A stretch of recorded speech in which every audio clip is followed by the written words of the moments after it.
अच्छा, अब मैं इसको डिस्प्ले को ऑफ करता हूँ और फिर देखता हूँ, चैट की तरफ जा रहा हूँ मैं।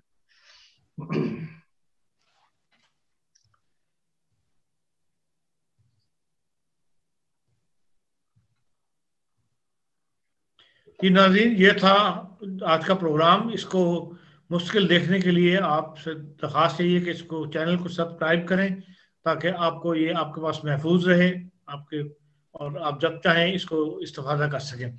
जो दवाइयों के नाम हैं वो हम नहीं आपको इस वक्त बता सकते, कभी उसकी स्पेलिंग्स वगैरह जो है, जिस तरह हमने कोशिश की थी, लेकिन उसमें हमें ऐसी ज़्यादा कामयाबी नहीं हुई, उसमें वक्त बहुत ज़्यादा सर्व होता है।